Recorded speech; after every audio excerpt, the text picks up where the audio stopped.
Buonasera, bentrovati col notiziario di prealpina.it. A Varese è il giorno del falò di Sant'Antonio, l'accensione questa sera alle 21 in piazza della Motta. La Prealpina segue l'evento con una diretta Facebook. La catasta di legna è stata allestita oggi. Ci racconta tutto Elisa Petrocelli, le immagini sono dell'agenzia Blitz. Varese si ritrova intorno al falò. Alle ore 21, questa sera, l'accensione della pira allestita oggi in piazza della Motta.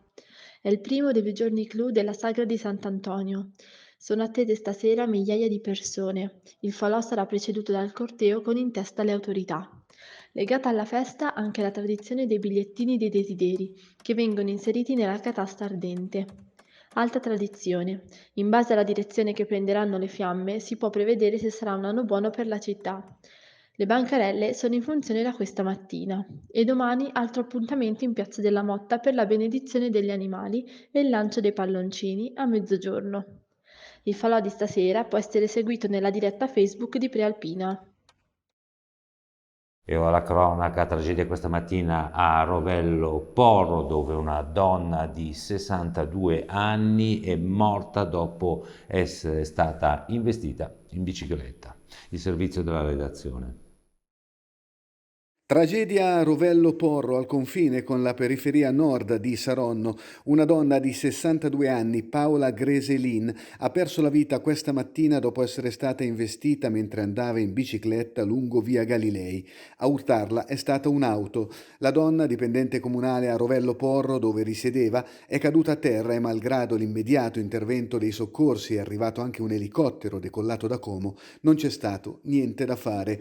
Coinvolta nell'incidente anche una ragazza di 23 anni che ha riportato ferite lievi. Un tratto di via Como è stato chiuso al traffico nella prima parte della mattinata per consentire i soccorsi ed i rilievi dei carabinieri della compagnia di Cantù che indagano sull'accaduto. E ancora cronaca, tragedia sfiorata questa mattina a Castellanza. I vigili del fuoco e i carabinieri hanno salvato un bambino e la mamma che erano a bordo di un'auto andata in fiamme sul Sempione. È avvenuto a poca distanza dal cimitero di Castellanza, dove la Volkswagen Polo su cui viaggiavano la donna e il bambino è stata avvolta dalle fiamme. I carabinieri si trovavano in zona e hanno messo in salvo le due persone. I vigili del fuoco sono intervenuti tempestivamente e hanno spento l'incendio prima che le fiamme raggiungessero il serbatoio dell'auto. Maggiori approfondimenti si possono leggere su prealpina.it. E parliamo adesso di sicurezza a Varese. In arrivo una nuova ondata di telecamere, in particolare nel servizio di Barbara Zanetti. Le immagini sono dell'agenzia Blitz. Varese città più sicura, cresce il numero di sistemi di videosorveglianza pubblica installati dall'amministrazione comunale. La Giunta Galimberti ha appena approvato la richiesta di ammissione al finanziamento che permetterà per una cifra di circa 78.000 euro di installare nuove telecamere. In particolare 2 nuove telecamere saranno in Piazza Repubblica in aggiunta alle esistenti, in particolare sul retro del Teatro Apollonio, e altre 2 telecamere su via Dandolo, in modo che si possa riprendere bene l'incrocio con via Milano e l'area verde parallela a via Dandolo. Un'altra telecamera sarà in prossimità di via dei Bersaglieri e invece all'incrocio Viale dei Mille, via Vanetti, viale Valganna sarà installato un altro impianto che consentirà la lettura delle targhe per riuscire a rintracciare le auto fuori legge per quanto riguarda per esempio la revisione o le assicurazioni. E ancora cronaca, sono stati identificati i presunti responsabili dell'aggressione a un capotreno avvenuta alla Veno Mombello il 15 dicembre scorso su un convoglio di Ferrovie Nord proveniente da Milano. Il capotreno era stato aggredito e colpito con calci e pugni. I 3 ritenuti responsabili dell'aggressione sono un cittadino di origine brasiliana residente a Gemonio e un cittadino di origine origine rumena, residente a Laveno Mombello. I due sono stati arrestati e una terza persona indagata invece a piede libero. Tutti i particolari su questa notizia si possono leggere su prealpina.it.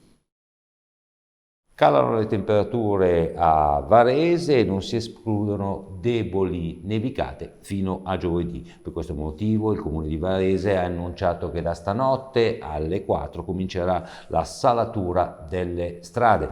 Viene inoltre raccomandato dal Comune di usare l'auto solo se necessario in caso appunto di nevicate e comunque con gomme invernali o catene a bordo. Lutto nel mondo dello spettacolo, è morta oggi all'età di 95 anni Gina Lollobrigida. Nel 1954 ebbe a Varese un'accoglienza davvero particolare. Ce la racconta Diego Pisati.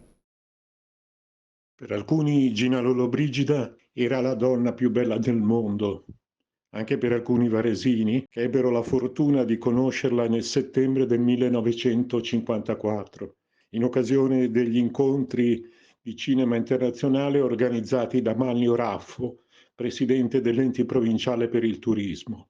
Lei arrivò da noi dopo aver già girato Pane, Amore e Fantasia con il titolo di La Bersagliera e quindi popolarissima.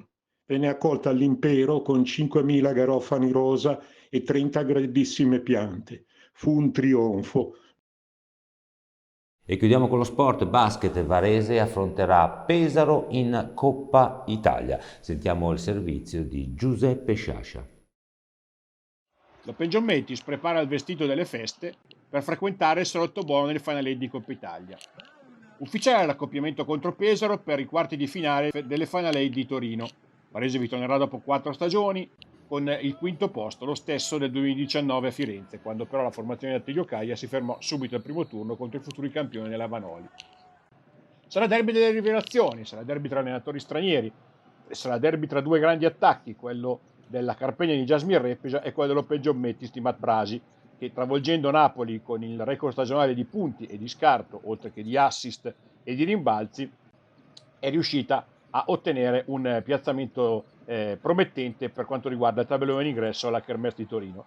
Cominciata già la caccia al biglietto per quanto riguarda i tifosi biancorossi, l'appuntamento è fissato per mercoledì 15 febbraio alle 20:45 con tutte le dirette sia in chiaro che via web per questa partita, che proporrà un test molto interessante per le prospettive stagionali della formazione biancorossa.